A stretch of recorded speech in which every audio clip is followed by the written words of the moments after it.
Welcome to the Friendly Fire podcast. I thought I was going to be late today. Luckily, I made it in time, but because I have a neighbor. The hot one? Pulling out. No, not the man. Not the man that you think is hot. No. I pulled out and I'm backing out, and then like this like black dude dreads is like flagging me down. So I like roll the window down. He's like, "You give me the ride to the store?" And of course, You said yes? I said yes. Are you out of your mind? Well, you would have said no? To a stranger asking me for a ride? Yeah. Really? Are you what? Would you? Nah, it's a big no. Are you Really? out of your mind? You just But let a stranger into wait, your car? Wait. Here's some added context. I don't want to seem racist. Yes. I have seen him around my apartment complex before, like walking and doing laundry, like head nod, Okay. whatever. So like, it's a neighbor, and then Okay, he's a neighbor. I don't want to be the guy who is like, no. Yeah. And you now have things to I do. see him around and whatever. Yeah. You have things to do. So And he's a stranger. yeah, I know, but I What said are you yes. talking about? So you're telling me if you lived in an apartment Yeah, complex I'm and telling you somebody right. you've seen, you would have said Yeah. you would have made up an excuse and said no? It's not even an excuse. I don't know you. You're not getting in my car. That's crazy. You're over. Okay. I think I understand saying no. I think you're making it seem crazier than it is that I said yes. I don't know, dude. Right? It's a little weird. It's weird. You don't I'm not know saying that, it's dude. not weird. You're right. But he lives in my apartment complex. What was he So? gonna do? Murder you? Rob That's you? crazy. That's an Steal- that's It's not that far fetched. you're saying that some guy who I live with is gonna be like, Dude, my next door neighbor in while California. he's on FaceTime with somebody, because of course he was. Yeah. Is gonna be like, real quick, I gotta hang up. I'm gonna murder this guy in I'm not the saying drive that to it's the store. I'm not saying that that's guaranteed. I'm saying that you're putting yourself in a position that's way more elevated than if you just said no. I had a neighbor in San Diego, same exact type of guy. We would head nod. I'll get Ariel on the phone. We thought he was cool. I talked to him a couple times about football. I saw him a couple times. He got arrested for stabbing a guy at a nightclub, and then they went into his house, and he was like full schizophrenic, like was writing on the walls in the apartment. Was like he had like hamsters. He had like 15 hamsters. They were like, we thought that they think he was gonna eat the hamsters. Was Okay. the rumor? It's like just because you see somebody around But doesn't mean you know somebody that This well. guy wasn't schizophrenic. Well, you don't know though. I didn't think that guy was either. That's true, And then I one day guess. he just stabbed somebody. I think you're right. I'm being too extreme, but I'm also like, never. Dude, if you hit me up for a ride right now, if you were like, can you drop me off at the airport right now? I would be like, fuck. Yeah, but that's And different. I would do it. I would probably. There's no reason I wouldn't do it, but I would be like, God damn it. Yeah. You know what I mean? I mean, I get it. I just think I don't wouldn't just know. let a stranger get in my car and be like, I where guess- did you go? Well, initially I thought we were gonna go to the store down the street, and then Yeah, see? this is why I said I was almost late, because See? he pointed as if like the nearest store. And then we get there and I go, you want to go to this one right here? And he's like, oh no, across the street, I got to go to the Chipotle. So then I had to wait at a light with him. And then we drove across the street. And then I drove him to the Chipotle, and then he was like, "You fuck with that gas?" And I was like, "Nah, not anymore, man." And he was like, "All right." And then he introduced himself, whatever. He's on FaceTime the entire time. He introduced himself the second he got in the car. He's like, "What's up, bro? I appreciate it. My name's blah blah blah." And I was like, "What's up, bro? I'm Matt." Like it was like a very And then he was on FaceTime the whole normal time. interaction. Of course he was, Dude, that's crazy. You let a guy in your car that was just FaceTiming the whole time? That's disrespectful too. Well, but you know how when people who are just like on like. What do you mean? You know people who are on FaceTime, they'll just be on the phone. Like, it's like passive. They're not like engaged in a conversation. They're just like sitting there. He was like talking to me. He was being a normal guy. And then This I is dropped him off at crazy. Chipotle. It sounds like a setup though, because if you're on FaceTime, are you just waiting until they get to that point? What are and they then going to you're do? What are they going to do? They could rob you. For what? Your car? Yeah. Take it. Yeah, I mean, dude, like, it's not, okay, it's not crazy to But the assume thing- somebody has bad intentions if you've never met them and they just go, oh, can you give me a ride? That's true. But It's safe. It's a better safe guy than who sorry. lives in my building isn't going to set me up to have my car robbed because I could go, hey, officer, I know where he is. Yeah, for sure. But you think people are thinking things through? I think You don't know situations. He could be like, I need $5,000 right now. I think when if somebody is going to carjack you, They say it's going to happen from somebody that you know. Most crimes happen to people who you know. Murder, and that's everything. It could be a setup because I don't know the guy who robbed you, but you do. The guy knows him, but he pretends like he doesn't. Well, of course, I know how a setup goes. Yeah. I mean, I've never carjacked people, but I used to rob people for drug money all the time, and that's exactly how you do it. Yeah. The difference is it's not somebody who I live next door to. I get it. I get it. It's somebody who picks me up from a house that I have walked in front of and sent them the address of, and I don't live there. Takes me to an apartment complex that I've never been to, and I don't know anybody. And then when I get out of the car and go, I'll be back with your quarter pound in just 5 minutes, I just walk through the breezeway to another car, go back to where I live, and they have no idea. What if he doesn't live there and he's just fucking some chick there? See, these are good points. I see him there all the time. Well, so what if he doesn't even live there? What if he's just a homeless guy that walks around there? I want to say that my greatest evidence is that I'm here and I drove here in my car. You're right. You are right, but it's like it is. If we had to go off of what the general population would do. Well, most people I would be like, would probably fuck say no, and that's because they're racist pieces of shit. Now, because here's the thing. Now, you guys are gonna immediately deny it. You're going to immediately deny it. But if you explained to me how 20% of the carjackings get made up. If I walked up to you and I was like, "Hey man, I'm really sorry. It's fucking cold out. Do you mind running me just to that store, like right this down guy the wants street?" to fuck. No way. Yeah, dude, it'd be like, this gay guy wants to wouldn't- rape me. If I didn't know you, I would say no. Okay. I've said no to that a lot of times. I had it happen one time when I was like 15. Have I told you that when I didn't have my license. I was driving illegally my brother's car, and I went to Big Blue, which is like our little watering hole where you could like jump into, and it was like fun. And this meth head was like, yo, can you take me to Come and Go? And I was like, for sure. Because I was like 15 and I didn't think about it. And then I went on errands with him all day. And I went, never again. So that's actually again. That's actually what I was gonna bring up is like I'm used to that because that is exactly that's so funny that you said that. I was literally like when I was driving here after I dropped him off, I was thinking that where it's like such a classic move for drug addicts. I've done that so many times with other drug addicts when I was on drugs where they go, yo, give me a ride here. And then they go, do you mind dropping me off here? And then they get there and they call somebody and they're not there. And they go, hey, just run me over here real quick. Yeah. And it's like, you end up with them for like 2 hours doing fucking errands. And that was their plan the whole time. 100%. They're more comfortable lying to you and taking advantage of you than they are uncomfortable because they know that you don't want to be doing it. Here, I want to just circle back to the biggest thing that I think is crazy about the whole thing, right? Is that you're a stranger that you don't know. Really, you've seen him around. No, whatever. yeah, he's a stranger. And he gets in your car and he's like, "What's up? I'm whatever." And then you go, "I'm Matt." And then he stays on FaceTime. Yeah, I would be like, "This is insane." Get off of FaceTime. I guess I didn't see that. Get off FaceTime. You're in my car. I'm doing you a favor, and you're like having a conversation with another person I don't know. Yeah, it was a girl. Yeah. That makes it a little bit better, but it's also kind of like just hang up. It's like rude. Yeah, no, if you're in a car, dude. I don't know that this guy cared much about manners, if I'm being honest. Well, but why funny, not? It's funny now though. Like I think like he's always outside like smoking weed and shit. And like I'm like, if I smell weed, I'm gonna know that he's around. I'm gonna have to exit my apartment very quickly, so I don't have to give him. It's give a mouse a cookie, dude. Now you're gonna one of these days, you're gonna end up going to Houston with him or something. No, I have boundaries when I. How much does white guilt affect y'all's choices? Not at all. Okay, a lot. Sometimes. Okay.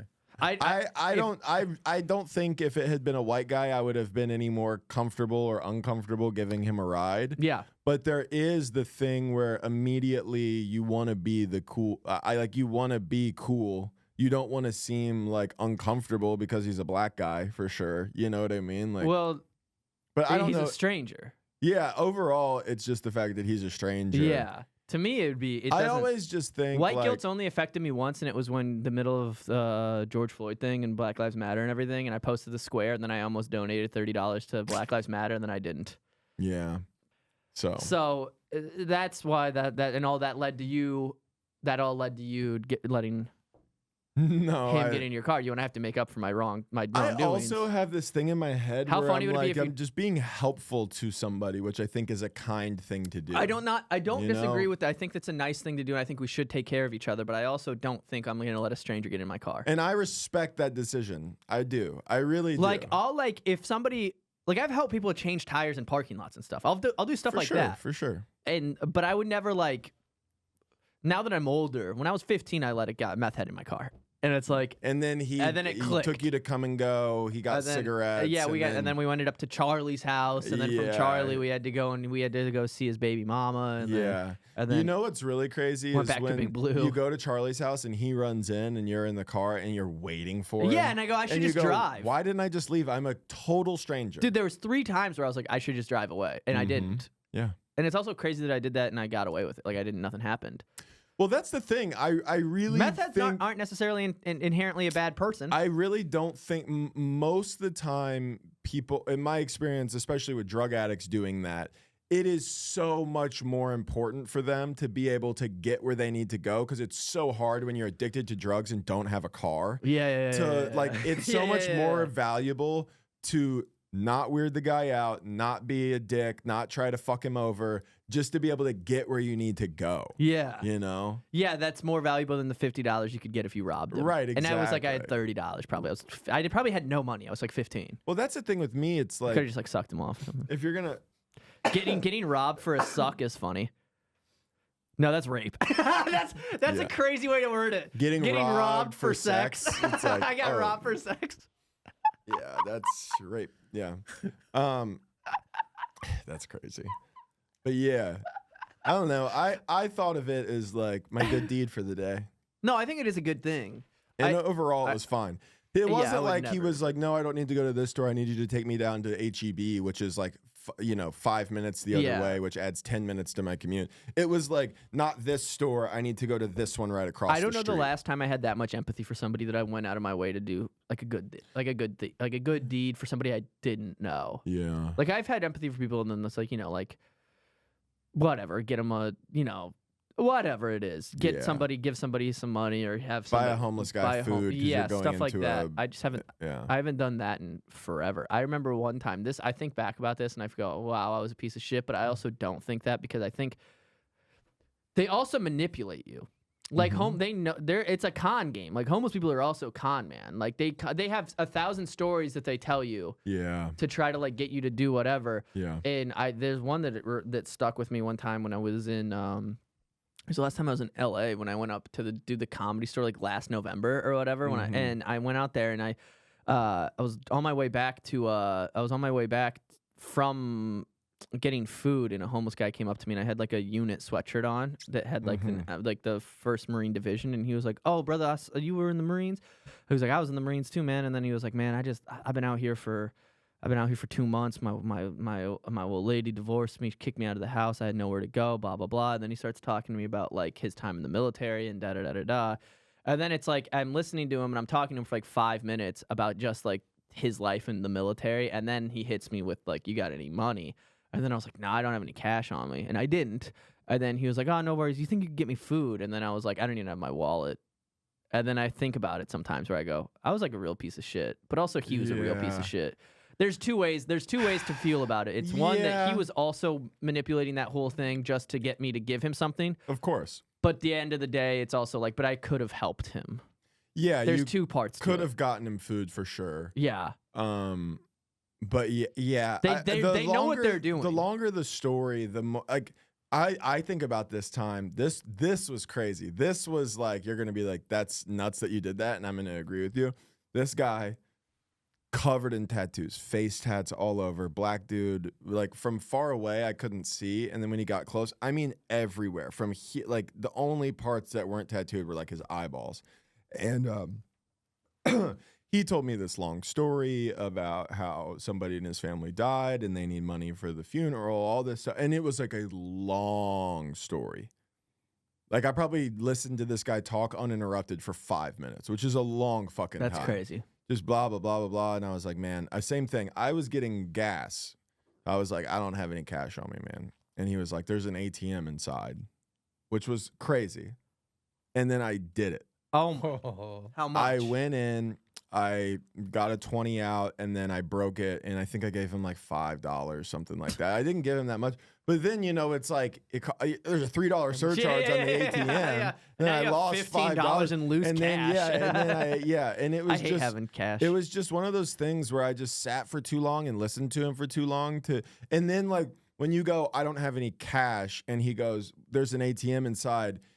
You have to make the decision to go, I no longer have an excuse. I have to just say no to this really scary guy Yeah. who is lingering by my car. Yeah. You know what I mean? Like, Yeah. where it's like, it really was one of those things. That wasn't white guilt. That was just like Fear. scared. Yeah. Fear. That was is what it manipulation. The Where art I of would- manipulation. Yeah. And then, you know, and now I've gotten to the point where like I've had a couple other times where people start the long story and I go, no. What do you want? Yeah. And Don't then even they just ask let's say and I both. go, and I go, no, I don't have any cash. Yeah. You know, because some guy tried to do that on 6th Street. I think maybe I was with you, but this thing where it's like, I took a bus from Houston here, and then I had to spend all my money on the bus. And he starts telling this long story, so I just go, well, what do you want? Stop. What is it that you're, you know? And you're like, if I just have a couple bucks for food, and I don't have cash, sorry. Yeah. It sucks because I want to be able to get. If I have cash, I'll give $1 or whatever. But like, it's just like, don't lie to me. Just tell me that you want $1. Yeah, the whole it really puts you in a weird position when you're on the receiving end because you have empathy and then you want to be a nice human, but at the end of the day, it's like, but at the same time, it's also like, fuck you. They also It's also they're putting you in a weird position. I understand that they're also down on their luck, but it Yeah. is still just like uncomfortable. They're like the worst salesman. Yeah, and You know, like- and the thing is like I realize this, like they don't know you from the next guy. They don't No. remember you. They don't care. You're just another person who listened to them talk. Like it's just like I walked by a guy on my way to Sunset the other night who was like, "You got any money? I need food." And I was like, "No." And then I just kept walking, and then I did my spot, and then 20 minutes later, walked by the same guy again. He hasn't moved. Hey, you got any money, man? I need food. And he's like, he doesn't even remember that. Yeah. He just says it to everybody who Dude, passes. So I it's saw like, it. you don't even remember me. There's a fucking homeless guy that sits out in front of Creek. I saw him at the Target on the south end of Austin. There's a Target that I went to, and I saw him, and I was like, oh shit! And I literally was like, I've seen you on 6th Street, and he was like, okay. And then I was like, that's crazy that you're down Yeah. here. I don't know. It blew my mind. I was Yeah. like, I don't. How the fuck did you get down What are you here? doing You down perform here dude? too? Yeah. Dude, one of the first times I was here, actually, it was the first time I was here. We were outside of Kill Tony when they were still doing it at like Anton's or something like that. I didn't sign up, but I was just like, knew that's where everybody was. So we were there hanging out. And a guy came up to me and he was like, I tell you what, I know you guys are funny people. I do a joke, you give me $1. And I was like, okay. I was like, that's funny. Okay, you're gonna provide a service? Okay. So we did like a street joke, then he did another one, and then he did 3 jokes. And then he was like, all right, man, $3. And I was like, what? And he was like, I did 3 jokes, you give me $3. And then I did. I was like, you just took advantage of me and you won. You get $3. Then another guy 3-card Monty. Yeah, it was crazy. I was like, he said I'd do a joke, you give me $1. I did 3 jokes. So I was like, all right, I guess. And then later that same trip, a guy came up to me and he was like, you give me blah, blah, blah. I'll give you a freestyle, like whatever. And then Freestyle I'd pay for. I was like, okay, white guy, of course. That white guy offering a White freestyle? guy. And then he Mom, freestyled. spaghetti, patati. He spit one of the worst and one of the longest freestyles. At one point, I was like, okay, man. Like, you know when you're trying to be like, okay, all right, okay. Yeah. And then at one point, I literally went, I'll give you the money if you stop. I was that, like, and then I think I gave him like $5. What also, a homeless man freestyling is the funniest thing. It was nonsense. Because you can't rap about having money or fucking bitches. Yeah, I yeah. stink like shit and I got no money. Yeah. Is this thing on? He's rapping into a fucking water bottle. Yeah. Dude, it was crazy. It I was, eat pine cones for breakfast and lunch. it was, I mean, You know how uncomfortable I get with white men freestyling. Yeah. So it was it was a pretty bad experience. I mean, yeah, there is something that happens to a white man when a beat comes on. You It's go, I might fucking. It's never happened. I used to. Actually, that's not true. Yeah, When I was in high school, me and my buddy Miles, but Miles was black, and we used to. Well, you can't just say my friend was black, so I can freestyle. It's still a white guy freestyling. I was just saying, like, it wasn't like it was white dudes together freestyling. It was a white guy. Well, yeah, and a black, and then if you grew up in a smaller city, everyone had a black friend that you justify things through. Of course. You went, yeah, dude, I love freestyle. Alex Young lets me freestyle. Yeah, exactly. And then my friend Alex now is like in LA. He's been in LA for like 10 years and he left Mason City. He's like from Brazil, like a black dude from Brazil. And I guess he's just Brazilian. I don't know. Yeah, we don't know. Probably the figure that out. Between ethnicity I don't and need race to. Yeah, yeah. I don't know. I don't know how he had. identifies if he's Brazilian or black, whatever. But anyways, black dude. And and I remember him going to. Now he's very much like. All of my white friends that I grew up with were just racist, and he posts about it on social media, and I go, "Fuck, is this about me?" Yeah, it's not about you. I know, but You I wasn't as bad as some of them. Some of them, he'll reflect on direct things, and I go, "That wasn't me." Yeah, I know that was Carter. Yeah. I know that for a fact that was Carter. It is crazy. I was at Carter's house when he did that. Yeah, it is kind of crazy. Like the hindsight of like some of the shit that you do when you're young and like the thing. Like, dude, all it took when I was young is for like one of my black friends to be like, I don't care if you say it. To be like, shit, let's go. It's a different time. I just, it's not. I'm not ever gonna act like I didn't. I don't now, but I course, did. Like yeah, it was crazy back then. Yeah, you have to. Yeah, it's It's like the cut this. Clip this. Clip this. It's yeah. I mean, I did historically have black best friends for like 5 years straight though. Yeah, you played basketball. Yeah. Well, dude, I mean, I played basketball on a team full of guys where I was like one of the only white guys too. It was, you're just around it all the time. It was, yeah. We rock with Mark because Mark rocks with us. Yeah. You guys are African Americans. And Mark. We So rocking with good. Mark because Mark rocks with us. Yeah. I was Mark. Yeah. That's fun. I mean, yeah, we didn't have. I wasn't tall. I didn't play basketball. Our basketball team was dog shit. Yeah. Like I look back at like my class had to have been like the least athletic class that existed. I don't think we had a single guy that played football that was like over 6 foot. Damn. And then we were playing like inner city, like Des Moines and like Johnston or like Dowling Catholic, which is like legit recruited people. We'd be going up against like legit Alan Lazard. And it's like, like 5'10" and 115 pounds. He's getting butt fudged. How big were you when you were like 13? Do you think you were like over 6 foot when you were like 13? I think I was probably right at 6 feet. That's crazy. I remember in my freshman year, which is when I guess I would have been 14, turning 15. I was 6 foot and like 190. Dude. Yeah. And then by the end, I was 6'4". Bishop McGinnis couldn't, dude. The ladies. Bro, we won state my senior year in basketball. And it was the same kind of thing. Like, did you get immediate pussy afterwards? Was it like a High School Musical thing? I don't know what happens in High School Musical. I can't imagine. You think that's how High School Musical? They win the big game and Zac Efron gets pussy. Yeah. Zac Efron finally fingers. Vanessa Hudgens. Yeah, finally. I don't even know what High School Musical is. But it's so funny to be like, isn't that how High School Musical ends with Zac Efron getting pussy? Isn't it the opposite? In a real becomes world, gay? yeah. Doesn't he become gay? Because he like wants to be a singer. Yeah, he's like a basketball player who wants to sing. Yeah. God, Is he? I don't remember the plot line. I already don't get enough pussy. I want to be artsy now too. Actually, fuck you, Zach. Somebody last episode commented like great segment would be like just remembering movies bad. And I think that's great. Like I don't really know if I remember the plot to High School Musical. I know that Zac Efron is a basketball player and he's good. And Vanessa Hudgens is a girl that he's dating.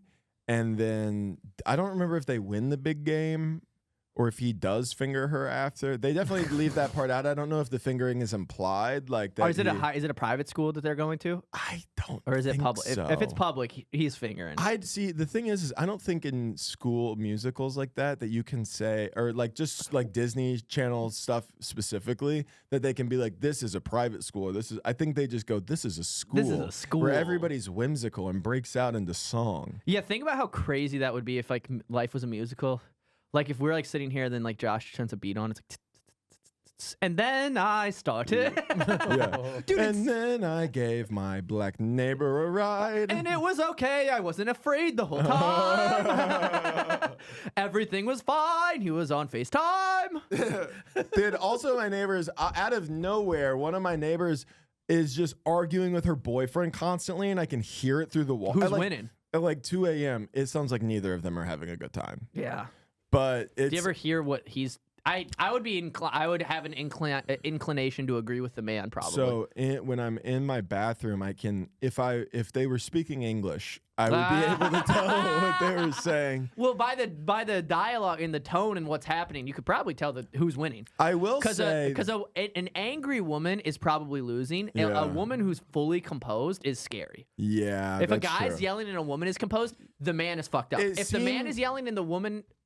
He seems more upset than her. She seems sad. He seems upset. Like, he seems angry and she seems sad, which leads me to believe that he did something and doesn't want to... That's what I'm saying. He was in the wrong. If he's yelling and she's not, he's in the wrong. Yeah, that's for sure. It doesn't matter. You don't even need to speak Vietnamese. You can fucking tell. That's not Vietnamese. It's Spanish. It's definitely Spanish. Yeah. But yeah, you can really tell how nice of an apartment complex you lived in based on really those two metrics. Is like, how often do you hear your neighbors arguing? 3 metrics. Is the argument in English? Yes. And how many times has one of your neighbors asked for a ride to the store? Yeah. If any of those are 0, or if you live in a nice complex, those are all 0. Yeah. If your rent is more than $2,000, anything above 1 time, if it's anything above 0 times, you live in a not great apartment complex. Yeah, well, the old apartment complex I lived in San Diego, I got into a fist fight out after an open mic one time in my parking lot. This was crazy. Got into a fist I got fight? into a fist fight with my neighbor. I was, I was like 20, I don't know. How old was I when I was in San Diego? 24, 25. And I'm walking back, and a fucking kid shines he's got like a laser beam. Like, you know those like super, like a laser pointer, like a huge, like a really intense one. Like a scope. Like, laser yeah. pointer. And he shined it into my eyes as I was driving. And then I saw him do it to other dudes. And he's like, I don't know, like a young kid, 23, 24. And I get out of my car and I slammed the door because I can still see him. And I looked at him. I pulled over right away and I pulled into a parking. Like, it was like I'm on the street and then I just took a right and pulled in. Like, I was like, I'm fucking pissed that he just did that. And I can still see him. And I slammed the door and he turned and shined it at me the whole time I was walking up. So then I'm like covering my hand like this walking. And then I get and then he's like, what the fuck you gonna do? And then we just started fighting. It was that quick? Yeah. It was just like on site like that? That's just what he wanted. Yeah. Like, that's... We hit each other like... We like boxed for like 2 seconds. It was like literally like a 5-second fight. Yeah. Like I like hit him, he hit me, I hit him, he hit me, and then he like looked at me and I was like, "Are you fucking stupid?" And then he just was like, "Fuck you, pussy," and then we both walked away. Crazy. And then I just walked in, I was like bleeding from my face a little. And Ariel was like, "What just happened?" I was like, "Nothing." No, don't worry about it. Yeah, babe. no, that's not what happened at all. We walked in and I went, "I beat the fucking shit out of this guy." And I didn't. Yeah. It was just to totally like, fuck our neighbor up. yeah, He's we just fucking both around. we both just like hit each other. And then we're just like, what the fuck? He was like my build. It was just like I was fighting a. Did like you a ever see him loser. after Yeah, that? all the time. That's so crazy. And then you guys just Never moved on? Yeah. That's so I never saw wild him to do it me. again. Yeah. That's so wild to me. It's just like it takes I've never been in a fist fight. So it just like I don't know what it would take for me to get into one. Getting a laser pointer shined in your face when you're driving. I would probably just be like, "What the fuck?" I'm more of a yeller. Did I'm you have more- a bad set at the open mic? Yeah, that's a good It question. was fine. Oh, so you weren't in like. But you I weren't do already in get a grumpy bad- after open mics. You saw me Yeah. last night. I was like, after the show last night, I just had like a 1,000-yard stare. Yeah, I was like, fuck, dude, I got rocked in that last 5. that shit does hurt. What? That shit does hurt. It just is like, you know when you think you have a new bit and then it just doesn't, like Of course. I was so confident in the stuff because it worked last week at places. So then I went, I'm going to say it. And then the second it stops and it loses steam, I go internal. I just start performing like I'm not doing well. The phenomenon of something working once or twice and then never working again has got to be studied. And then people go, it's the energy. And sometimes I agree. Like last night I did have bad energy. I'll agree. But in general, I don't think that's always the case. No, because people go so new either. joke energy. And then it's like, that does exist for sure, but it's not what's actually happening. Like, right. It's like sometimes it gets people because they're in a good mood and they're in that room and they're laughing and the show has been good and then you say it. It's not the fact that you kept high energy when you fucking said the joke. Well, I always think about forever ago in Florida when I had that joke about Extreme Makeover. Oh, yeah. And I did it at Brews Room and it crushed. And then I did it at, remember when Lando had that thing that like Pompano Brewer? No. It was that like thing in West Palm where like we would do stand up, but then they would also like read scenes from stuff. Remember we ran one of our sketches cool. there? Yeah. And I did it there like immediately after. I went straight from one to the other. I did it there and it crushed. And I was like, sick, dude. I've got a new bit. I love it. And I still to this day think it was a good bit. But then I did it for like a week after that and it would just bomb, bro. Like just bomb. I even did it at the Improv.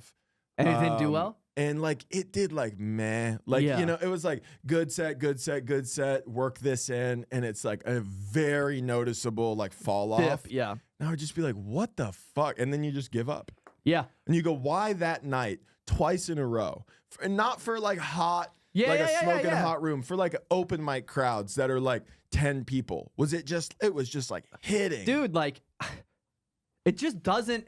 Because even like, and then the thing is, like, I hear that joke and I go, that's funny. Yeah.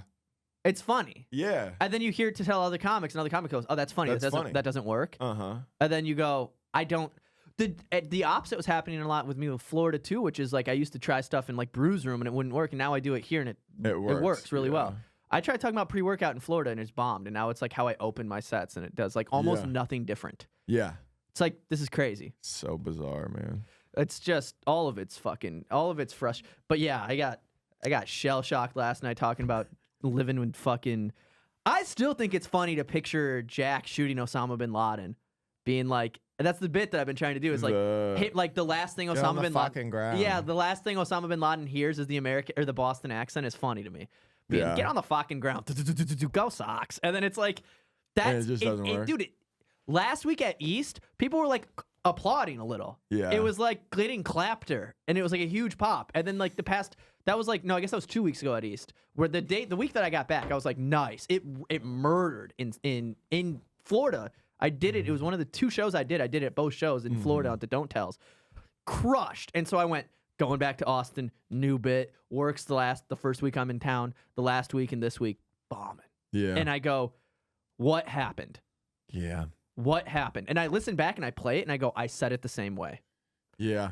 Anyways. It is funny for you to listen back and be like, yep, I said it the same. I said it the same. It's not like an inflection. And then what happens is then I do the thing too, if I wear it too much on my face. Yeah. Where if it doesn't hit that initial pop, because I think I've realized for myself is that if I need the initial pop, I need the thing to be funny when I intro the idea that I'm trying to intro. I need that to get a laugh more than I need the rest of it to get a laugh. Yeah. Like if I go into a premise going, like I think a good example is how I get into like the pre-workout, because I already talked about like the pre-workout thing. I do the whole thing about wanting to get jacked because the bad gift that my cousin got, which is like Ariel with her ex-boyfriend, like that frame photo. Yeah. That gets a huge pop right away. So now I've like been like, okay, this is funny enough that people like it's like in my head I go, this is a clear intro to what I want to talk about. It's like she because of seeing her ex-boyfriend and he's hot, now I want to get jacked.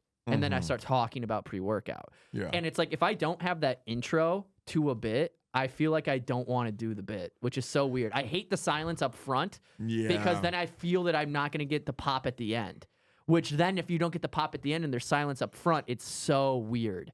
It's how I feel. I feel so uncomfortable. Yeah, I mean, you're basically going, Yeah, because if they don't laugh at the beginning and then they don't laugh at the end, it's a weird yeah, feeling. yeah. Well, yeah. But like I see people go into like Nate Marshall's a great example of like he'll draw a thing out and then he knows that pop is coming. Yeah. I just don't trust that like I'd rather have like 6 or 7 quick little tags that I can go, well, at least I fucking like that stuff. Yeah. Than at the end sitting in silence and then it just is like I respect it to a degree. Oh, yeah. Even comics I see for like small crowds, they just stick to their guns and do their material.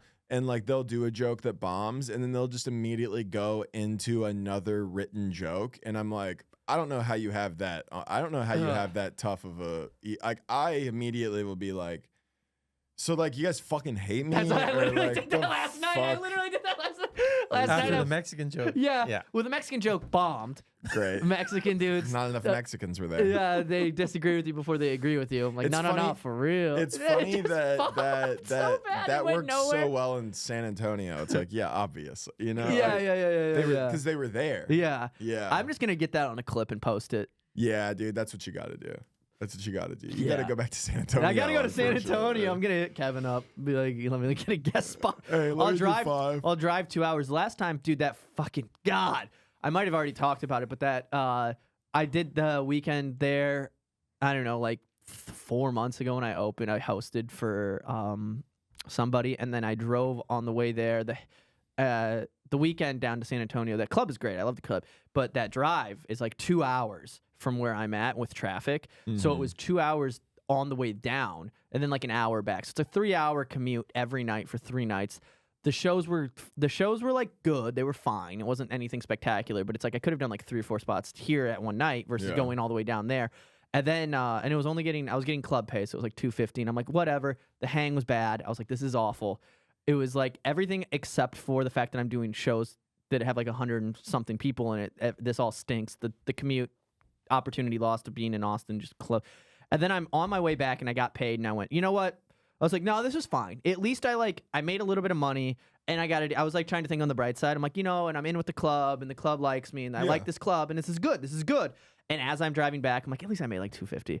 And I'm driving back and a fucking rock comes in and hits my windshield and shatters it. Yeah. And then I have to spend $1,000 to replace it. So it's like, I just got fucked in every way possible. It was not even like the silver lining is I made money. It was like, At least I made a little at least money. I made money. It's like, oh no, I lost $750. I lost $750 doing this weekend, and I had to drive 9 hours total. Well, it's like even last But I love last that night club. I got a $20 check for a spot and then walked out and I had a parking ticket and I was like, I just made $0. It is. I It just also made is. $0 and I bombed. It's also. I always think it is funny because I think I know the place you performed at, and it's funny to get a check from a place for $20. I know, it really is. Just give It's me like, why don't you cash. guys just give us cash? I Just mean, give me I get cash. it. They're a business and all that. Yeah, Whatever, they need but to it's keep like, track come of on, it. man. Just Yeah. give me cash. Like, sometimes I'll literally have like I will wait to check to cash those in. I'll wait till I have like 4 because then So I'm like, it feels like something. yeah. So it feels like I'm not just like doing 20, Yeah. 20, 20. Yeah.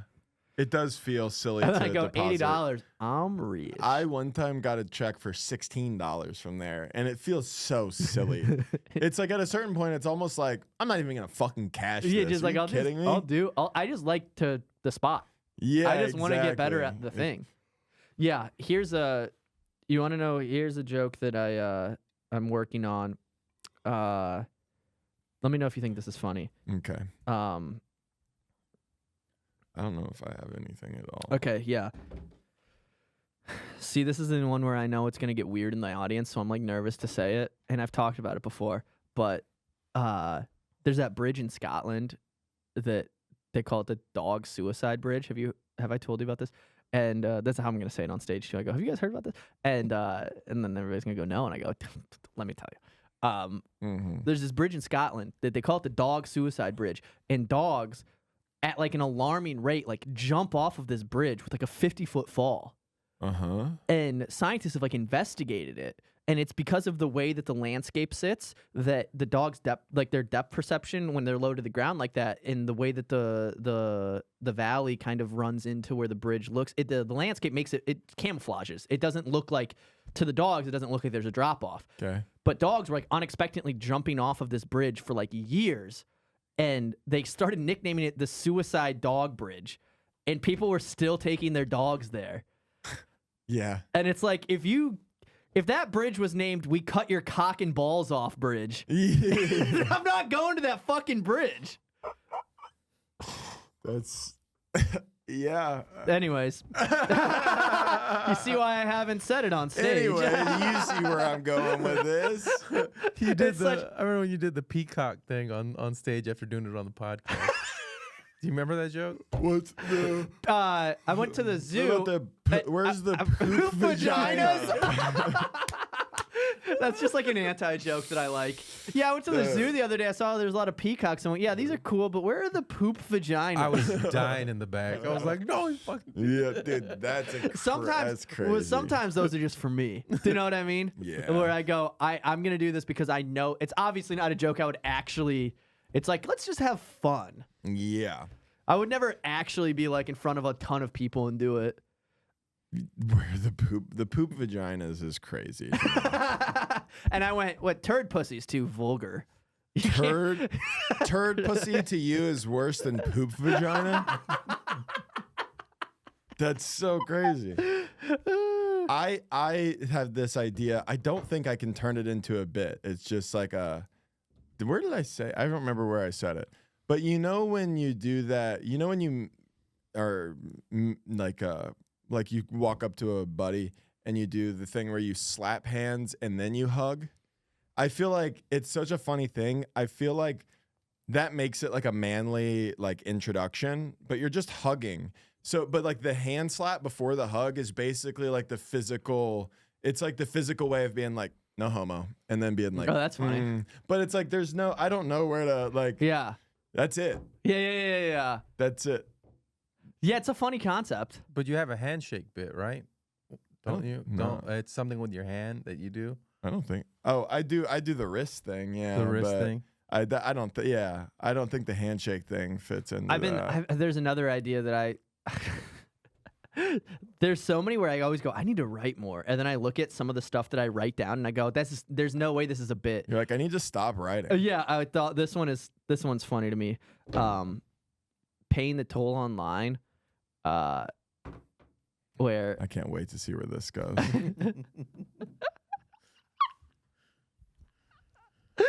this is so bad. I don't even want to read it. No, I wrote this. I remember driving. And I was like driving with one hand, writing with the other. I was like endangering myself for this goal right here. I saw a self-driving car with like nobody in it, and I was like, where do you have to be? And then which I think is funny. But then I was like, I saw a self-driving car on a toll road, and then I'm like, how is he gonna pay for it when he goes to the website and it's like verify that you're a human, and then then I go, he's not gonna pay that, and then the joke is he's not gonna be able to pay that, and then it's just gonna compound. They're gonna have to arrest him. He's gonna do 40 days in the junkyard.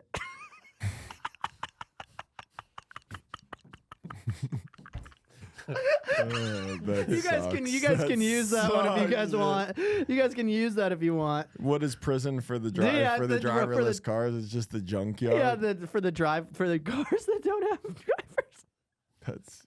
That sucks. I'm trying to look through all these other bad ones. It's like, what are they gonna do? Suspend its license? 40 days in the junkyard is crazy. Yeah, that's pretty rough. You had one that made me laugh that you never did as a joke, but you did on the podcast, the Hakpua spinning in her butthole. Oh, yeah. It was so stupid, but it made me laugh. That's this is a real one that I actually think has legs that I've it's funny because when I know that a thing has legs, I only put like 2 words in it. And I know when something's bad because it's like, I'll write the full joke out and I go, well, that goes nowhere. But the 2-word note is like, remember to talk about. Ariel's grandma she speaks like 4 languages and her English is the last language she learned. So like a lot of things get lost in translation. And I just think it's so fun. Like, you know what she says instead of saying have a good night or like sleep good, she'll say good luck sleeping. which is so threatening and scary. So scary. Yeah. Good luck sleeping tonight. And then so I want to do a whole thing about all the stuff that she says. Like, she's just so like blunt about things because she doesn't after knowing 4 languages, she's just filtered out all Like it's just it's just insane that she can speak that many languages. So all the intricacies of like English are kind of like lost on like she knows so much about all these other ones that like she just has no filter. Like she describes one of their friends as John with the boils, which is nuts. And then I was like, John with the boil, and then he came over and I went, well, she's not lying, dude. You saw a guy walk in, you were like, well, that's John. Yeah, isn't it? that's John for sure. Whoa, gross. And so I just want to do something about her, like talking about like. I don't know how to get there without like all the backstory and justifying it as much. But it is true. It's like if you don't speak English and you're trying to relate, but you're trying to be polite and like you have to be able to be descriptive in a way where you're like, how do I describe this person? Like I have a black friend. How do I just not make it Derek who's black? Yeah. You have to be like, Derek, like he's like bald. He FaceTimes in public. You FaceTime. Yeah, it's strangers Derek for going rides. To FaceTimes in public. Yeah, it's strangers. You just lose all the nuance. You're just like, John with the boils. Derek. Yeah, John with the boils is rough. What's her accent like? I can't do it because it's gotta like be all over the place. It's like okay. She does okay a lot. And okay. She says okay a lot, and then this is Mexican. I do need to, cause arejiro. Okay, and then she does this thing too. She drives me nuts. She doesn't ask. She just tells me. She goes, "You take the trash out."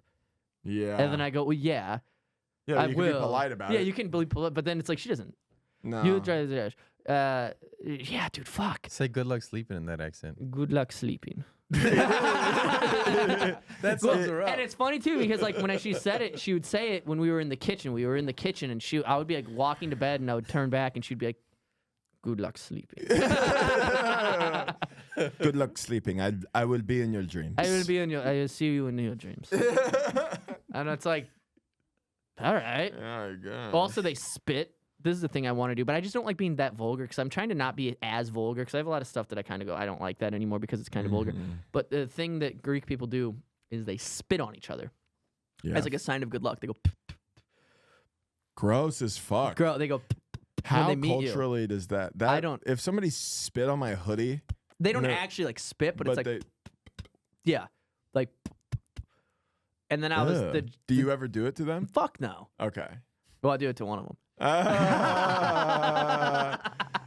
It would be funny. The joke. Like, you're that's like, almost the joke that I want to work on, but it's like I don't want to do that because that's funny. Yeah, but I think that's funny. She doesn't like when I go back and forth. So this is so funny. It's so cringy, but also like just so silly and like stupid.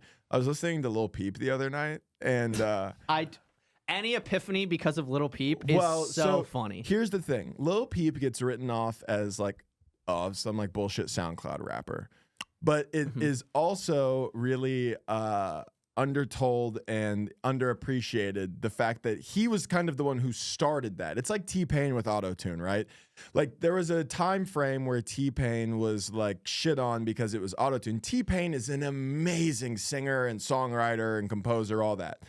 And he was like the first person who started using that, and then people who couldn't sing started using it to cover up the fact that they are bad at what they're doing. And so autotune got a bad rap and T-Pain got a bad rap. And I think the same happens for Lil Peep. If you listen, there's some Lil Peep songs that are like truly, like Star Shopping is a beautiful song. It's crazy. Star Shopping? Yeah, it's so good. And his genre is also not really just rap. It's kind of more than that. And he kind of created it in a weird way. And then so I started thinking of how that relates to comedy. Where it's like, it's this silly thing where it's like, I've been just fucking around with this new idea. It's kind of a new joke about taking dick pics from like the certain angles that you take dick pics from. Low to where high. you should. Yeah, you go low to high, whatever. All that. And then I was thinking like, it sucks because the process of working on a joke it can be difficult and it can be vulnerable. Like you're in front of a room full of your peers and strangers, and you're bombing. Yeah. You're not completing the only task, which is to make people laugh. Which is what you have to do when you're working on a joke. It doesn't matter if it's a joke about something deep in your life or some philosophical idea that you find funny, or if it's about a dick pic. But the thought of taking the act of taking a thought and making it a really funny joke is really hard, but you can get to that conclusion and people will go, he's just doing dick jokes. And it's like, no, like this was a hard process to get this thing. I bombed with this. Funny. I'm Little Peep. You are underappreciating the art that is this dick pic joke. But we don't want to be the guy who's doing the joke about a dick pic. But it's like, if it's really funny, you completed the task. Yeah. But you also feel insecure because people are like, oh, you working on anything new? You're like, yeah, I got this joke about like taking pictures of your dick from the bottom. And it's like, that sucks. All shaft. Yeah, because then like Louis C.K. is on stage at Madison Square Garden reading out of the Bible. And you're like, okay, well, this is different. This is a different thing. But it's the same thing also. Yeah. And it's just like, it sucks that it can be reduced down by our peers too. Yeah, well, the difficult thing about it is like, you're damned if you do and you're damned if you don't. Because if you don't and you just crush, people go, well, he's just doing the same stuff he always does. And then we start working on stuff that doesn't go well, then people go, this guy's, he's fucking bombing. Yeah, and exactly. You're like, fuck. Exactly. Nobody gives you leeway. Yeah, there is no leeway. Because then if you do get off stage and go, yeah, that's new, they'll go, yeah, I can tell. Yeah. I got hit with that last night, and I went, yep. Oh, for sure. No, yeah, you're right. You should be able to tell. I can tell by the stark contrast between you doing well and you doing bad. Yeah. I can tell how the one thing came to a complete thought, and then the other one was rambling with no feedback. With no feedback from the crowd. Yeah. Yeah, it is a weird situation to be in. Or like and then, dude, there really is no winning. Because then, like, I remember when I first moved here, you know, you're doing your good set. You want to show people. But then, like, there also comes a point where it's like, if I don't have anything brand new to work on, but I'm doing my good set, I might be working on one new sentence in there. But if everybody else, all my peers who are popping in and out and walking through, like, Matt's just doing the same 10 all the time. It's like, no, but I was working on something new. Yeah, there was one new tag in the middle of it. I remember this drove me nuts. I talked about it, and I won't name names, but some comic did a thing in Florida, and then I brought it back and started working out here. And I hadn't done it for a year and a half. Like it'd been, I said it like for 2 weeks and started working out here. And I was like talking to him, like, yeah, dude, I'm fucking stoked that this is working. He goes, I guess we're just considering that new then. Yeah. And I went, yeah, exactly. Why do y'all worry about what other comics are saying? Because they're doing the exact same thing. You're right. You're right. You're right. That's the truth. That's the truth. The reason that I get worried about it is just because there's things that I want that I don't have yet. Do you know what I mean? And some of those people have say and leverage in places that I would like to go to. Yeah. Do you know what I mean? Like just gatekeepers or like it never hurt. I think that only good can come from somebody seeing you crush. I don't think anything bad can necessarily come from somebody seeing you bomb, but I don't think you lose any opportunities. You definitely don't gain opportunities if somebody sees you bomb. Also, the truth is if a comic sees you bomb doing new stuff and they judge you for that, they're not a comic whose opinion you should care about either way. I agree. But it still is just like those insidious thoughts that get in your head. Yeah, you want to save face. You want people to go, oh, I know that guy. He fucking crushes. Yeah. You want to be the guy who murders for sure. Yeah. But then a New York comic I know the other day was excited because she was hosting a show and she was like, Louis popped in and bombed for like 15 minutes. He just bombed. And it's like, right. Yeah, that happens. Yeah, because I've heard that about other comics as well. Yeah. Like just popping in and being like. What you have to do. Yeah. I mean, that's what you have to do. I mean, like. And obviously, Louis has earned the right to do whatever he wants, but, well, not whatever he wants, but... there's one thing that he definitely can't do. Yeah, there's one thing that he didn't earn the right to do, unfortunately. He is the GOAT. Yeah. But that is very funny. Yeah. Their excellence does have some boundaries. There are boundaries to it. Unfortunately. At least we know what that boundary is. Yeah, he set the standard for everybody in a lot of ways. Yeah, we now know what we can and can't do. Yeah. On and off. Well, and then there's also the idea of like you don't want like I don't know about you, but like I do know about you. Like I'm not gonna go to the Lucky Duck open mic to work on new stuff. I'm doing showcases, so I'm gonna do it in the middle of a show. But then also it's like you don't want to tank the show because you were trying new stuff and then you bombed, and then the person who runs the show is like, what the fuck was that? Because people who run the shows, not often, but sometimes aren't really the comics that get it. So they, you know what I mean? So it's like, well, there's also like a thing too with bombing too, where like working stuff out, like you don't Like like you said, going to the mics, it doesn't matter anymore. Like mics don't count anymore to me. It's like you can't gain anything. I really don't think at this point I can't gain anything from like sitting at Lucky Duck for 4 hours to do 3 minutes to 7 comics who are all within a year. It's like I'm going to gain more from going to a club, hanging out, getting a spot the next week where I can do 10 minutes and I'm only there for 40 minutes. Yeah. It's like just a time management thing. So, but with that comes trying new stuff in front of an actual audience, which is good. Yeah. But then you also set yourself up for awkward moments. I think the limit should be, this is the thing I was reflecting on in the car last night too, which is like, if I'm doing new stuff, it can only be one new thing. If it doesn't go well, I have to get back on track. Well, because I can't just go, well, this is where I'm working out tonight. Yeah, because I remember we 4 minutes of that. This was a while ago when we were still doing our Wednesday show. I had a comic who didn't live here, and she is funny and successful in her own right, but she just her whole set was this like really long story that like bombed. And then afterwards she was like, yeah, I'm like working on this story. And I was like, did you have to like bomb for the entire 10-minute set to work on that story? Like there is a part of it that's disrespectful to a degree. Where it's like, if I'm going to do 2 minutes of a new thing and it's not that good and I go, fuck, and then I get back on track and then the time before those 2 minutes was going pretty well, it's like, who cares? That's just how it goes. Like whatever. But like to work on like a 10-minute long story that mostly bombed on the show that I put you on, it was a thing where I was like, kind of disrespectful. This is kind of not an open mic. Yeah, there's definitely both sides. Like, there's definitely. I totally understand both sides. Yeah, I understand both sides because I do think 10 minutes is crazy. Like, I mean, I had that reflection last night where I went, the 3 minutes that I was working on didn't end well, but it wasn't. But in my own defense, it was stuff that has worked in the past. Right. So it's like, okay, we're figuring it out. Yeah. And also, it's a place where I'm comfortable at. I'm not going to a scene and doing. To go to like a new scene and go, I'm working on stuff is to me that's nuts. It is crazy. To go, I'm in Austin for a week. I'm gonna bomb in front of peers that I don't know yet. Yeah, that's crazy. It's like no, if I go anywhere, I'm doing. I'm showing my Blink-182. I hate that. You know what's coming. If Josh is in your city, come and see me lift my shirt up and think about suicide. Fuck yeah. That's awesome. I don't know. The art of the balancing act of all of it gets so overwhelming sometimes when you're like, I want everybody to like me and I want everybody to think I'm good, but I also can't stand the fact that I've been doing the same fucking. I'm at a weird point too where like last year I feel like the growth that I've had in a year in Austin is crazy. Yeah. Like I'm definitely such a better comic after doing it for a year, and then I think about the fact that like.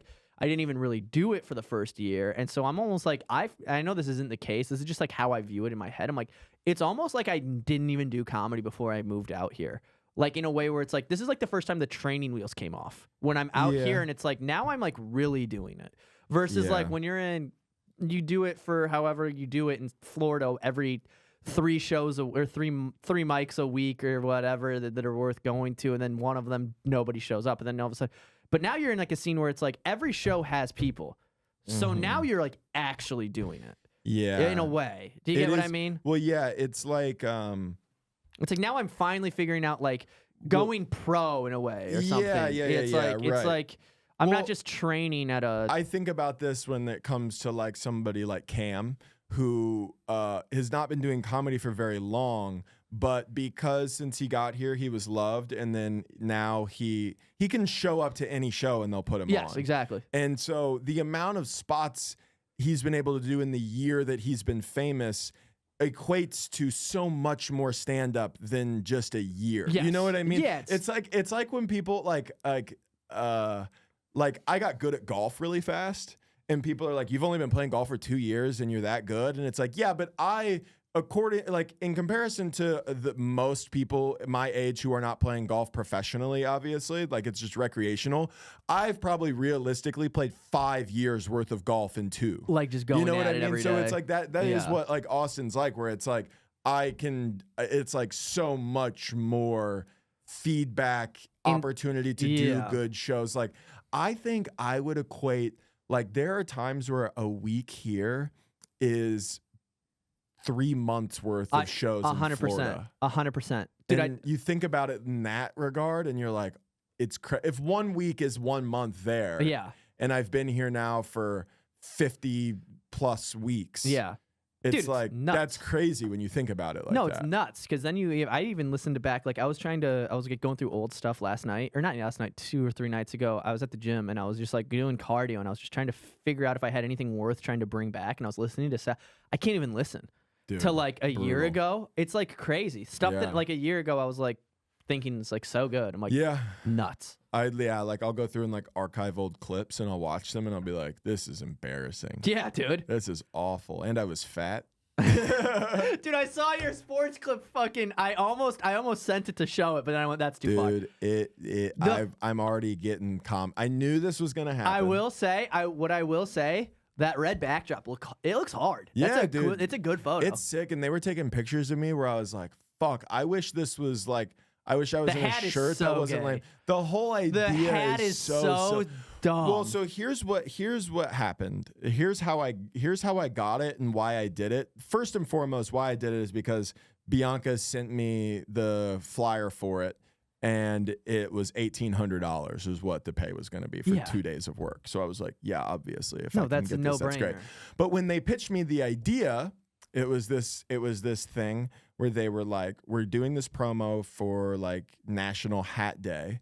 We're going to collab with Lids and Sports Clips. And the bit is like, it's running on the trope of like men who get haircuts. And as soon as they get a brand new haircut, before they leave the shop, they put a hat on and they walk out. And so I thought like, oh, like I'm going to be able to possibly do like comedic acting in some way in this commercial. And it's like that is totally fine. It was supposed to be funny. Yeah, it's a bit. Now the thing is they're not actually making that hat. They're doing like a giveaway I've seen on the thing that they posted where like you can win the hat and people are like, this has to be a joke, and they're commenting like, no, it's not. But like it is a bit. Okay. Lids isn't gonna put this on the shelf and sell the hat. Like, you know what I mean? I thought that's what they were doing. But I don't. They're committing to it in a weird way where they're telling people it's not a joke, but it is a joke. They told me it was like a funny idea, so I don't get what their marketing team is up to. But like whatever, right? Like it's not up to me. I just wanted the paycheck, but that's initially what I thought, and then when I got there, I was basically just modeling. Yeah. I didn't do any acting. The only live shot camera stuff I did is there's a part where 2 hands shake and it says Sports Clips and one has Lids on it, and one of them is my hand. That's the only. I knew I recognized that. I knew I recognized that. I could recognize those fingies anywhere. But yeah, I knew this day would come where the commercial or whatever would air and eventually people would see it. And like. No, first of all, anybody who's actually hating is nobody's actually hating. No, nobody actually is. It's just like what comics do. Yeah, it's like right? funny. It's like that. It's the thing of like Begley showed up the other night and he had on like a flannel and like a vet. Like he was obviously like trying like a look. Yeah.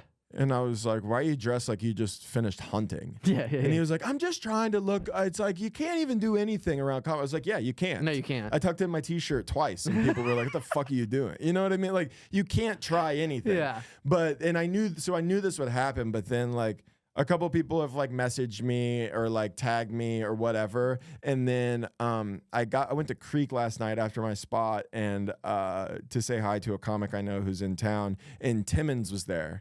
And of course, he is just the biggest asshole in the world. And Jack was like, he's so funny. He was like, oh, hey, congrats on your Sports Clips commercial. Like, you know, whatever, however he does. And then other people were like, you were in a Sports Clips? I was like, yeah, like just came out, whatever. And like a couple of them were like, that's cool. Yeah, it's cool. But they were like also, and then Jack was like, yeah, you guys want to see it? And then I watched him go to his DMs and pull up the thing. And I was like, oh, you sent this to somebody else. Like, oh, look, like laughing. And I was like, I hate that you're in your DMs because I know you sent it to somebody and we're like, haha, look at this. You know what I mean? Dude, that does stink. You want to be I'm like, want to be cool about it. Obviously, it doesn't actually bother me because it's just like, whatever. Like, I don't give a fuck. And but what you want to be like is like, oh, I wonder if like working the door at Sunset's ever written you a check like that. You know, like you want to be a prick. Like you want to be an asshole. You have, but you can't clap back too hard. It's a really delicate balance. Isn't that the weird, dude? That's the weirdest thing with comics because you can't ever go. If you clap back too hard, you come across defensive, which isn't funny. But they can shit on you for doing something that got you paid. That, by the way, is a very common thing for comics to do. Yeah, be in commercials, be in TV, be in stuff like that, because we're trying to. Make it. We're trying making money. We're scraping I'm trying by. to pay my fucking bills. So it's just like this weird thing. But you can't clap back too hard because then it seems like you're offended by it, and that's why you're clapping back. Dude, and being offended by it isn't cool. I was in a green room. This was crazy. I was in a green room and some lady was talking about some comic was talking about how they moved from somebody was in town and she was talking about how like things in New York are getting crazy. The prices of everything is crazy and everything is, you know, she's going to try to move to Austin because everything is so expensive and New York, whatever. And then a person from New York who's in Austin was like, yeah. She was like, that can happen sometimes. Or like your landlord kicks you out. And then because of that, you have to relocate and it's going to cost $15,000 to even get a deposit, even though you just got passed at all these clubs and blah, blah, blah, blah, blah. And then you end up just moving to Austin as a result. And it was a comic who's not very strong. And I went, yeah, that's what happened. And then it bombed because everybody thought that I was like just being a dickhead. Yeah. And I was like, no, that was annoying that they said that. Yeah. They're trying to say that like the only reason they're here is because of this unforeseen circumstance. And it went, no, the reason you're here is for... They're trying to justify why they're here, and then they're also trying to low-key slip in that they got passed at a bunch of clubs in New York. And it's like, listen... You didn't. That's just not... Maybe your landlord did kick you out. It's not going to cost you $15,000. It's also just in general, like... I can't wait to know. Somebody said it as a bit to a comic, and they were like... you know what they say about New York? If you can't make it there, you move to Austin, Texas. Yeah. And it's like very funny because nobody who makes it in New York and is like steadily like just has been established there goes, you know what I'm going to do? Start over in Austin. Yeah. Like they'll come visit. Yeah. They'll come visit. Or like the top guys. Mm-hmm. Like top guys will come down. Like you see people coming over, but it's like that's a different scenario than there's a different level where like I know like there are people that have moved here that are at like Mothership all the time that are like guys who have like Comedy Central specials have been doing it for 20 years. They're established there, but they for whatever reason they moved here. Whatever that is different. But like the people who are like a rung or two below that who move here, act like it's like because of their. It's not because New York wasn't going the way that they wanted. No, exactly. New York is a night, dude. I know. I was talking to people who were in Florida, who are in New York that we knew from Florida, and they don't even like do spots. And I'm like, why are you paying all that money to not do spots? Yeah, and because it's hard, apparently, to get spots out there. Yeah, I was talking to a comic last night who you might know. You would at least recognize. I don't know if you know him, but he was in San Francisco, then he was in LA, and then he recently moved to New York. And he's a guy who's like on the road most of the weekends. So, but he was talking about like the places he gets spots and how hard it is and stuff. And he's like a fairly established guy, is friends with a lot of people who are established and stuff like that. And it's just like, yeah, man, it's just tough. Like, dude, I was talking last time, like I was with Soder, one of the guys was talking about. He was like, I sent in a veil. I got passed at the cellar. I got spots here and there for like 6 months. I sent in a veils for a year without getting a spot. Every single week, I still did. And he was like, and people fall off. People have that happen to them and they don't. And then he was like, and I know a comic, it was also happening to him. And he was like, well, I need to make sure. He emailed the booker and he was like, hey, I just want to make sure that you're like getting my emails. And she responded immediately and was like, yeah, I'm getting them. Basically just confirming like, yes, I am, and I'm not giving you spots. I haven't given you a spot for a year on purpose. I can't imagine. But then he just kept doing it, and now he gets more spots there because he just like stuck it out kind of. I can't imagine. Like, dude, I mean, being a booker. Even people getting passed at like the club you want to get passed at. Yeah. In New York. It's like, the big club there. Yeah, it's like, yeah, you're still not. Yeah, I can't imagine being a booker though too. That's also got to be not a dangerous job, but a difficult job, having to deal with so many egos in so many different scenarios about like this and that, and who do you want to book and who do you not? What does make sense to sell tickets? What doesn't make sense? All of that fucking bullshit. 100%. And then you're dealing with like also like the mentally ill people who haven't made it yet, and then Bro. they're like showing up being like, I want a spot too. You're like, people getting cornered. I mean, I mean, just running a local show, you see it. Like running like a show every other week at the Creek, I get crazy messages. Yeah. And it's like, I can't imagine if you're the guy that's gatekeeping all of it. It's got to be tough, man. But anyways, what are we at right now? Hour 10. Yeah. Hour 10. Well, fucking, I tell you what, you're going to where? Tampa? This will come out by the time you're there. Not Tampa. You're going to... I'm going to Nashville. This won't come out by the time I'm there, but hopefully we're already selling enough tickets. But yeah, St. Pete on February 28th. I would like for you guys to be there. Well, there you go, everybody. Thank you That's guys it. so much for listening to the Friendly Fire podcast. Make Thanks, sure guys. you rate, comment, and subscribe. Bye-bye. Bye. I can't believe you let a stranger into your car. Who are you?